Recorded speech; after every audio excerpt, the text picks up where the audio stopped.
At ako ngayon malungkot, Mami.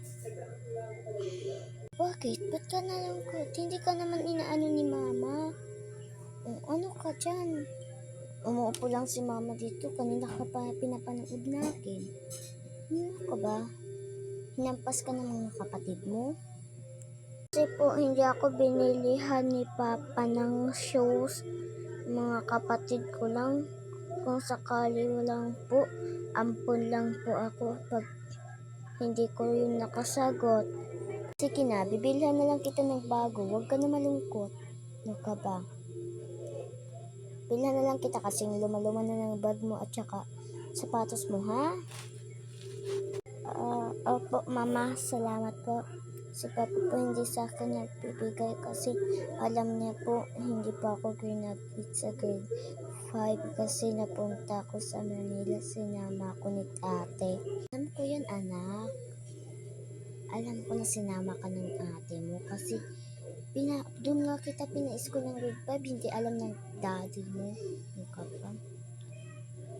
Sige na, magbihis ka na at mag-shopping tayo, ha? Sige po, Ma'am.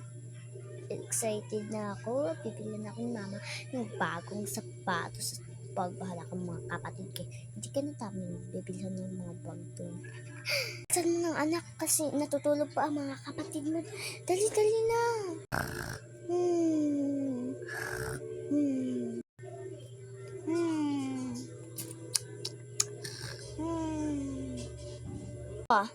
Excited na po ako. Pumunta tayo doon. Nag-make up na ako. Mukhang maganda na ako, di ba, Ma? Kamay. Yung mga kapatid mo baka nagising. Sige po. Pala yun, di ba, Ma? Patlakad na lang tayo. Sumakay na lang tayo ng bus. Para po, Ma'am. Para po, Boss.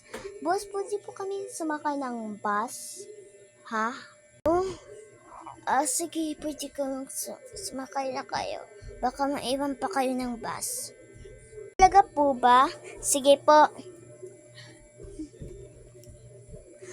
Mama, upo na po tayo doon. Sige. Sige na po. Sige, anak. Muna ka doon. Ito po bayad ba? Hindi na ako magbayad mamaya. Ma, ito po sapatos, bilhin ko po to. At itong bag. Sige na po, Ma. Ito pink color pink. Please. Sabi niyo po. Oo na. Ilan ba yan? Mukhang mayaman. Sige po. Save na po.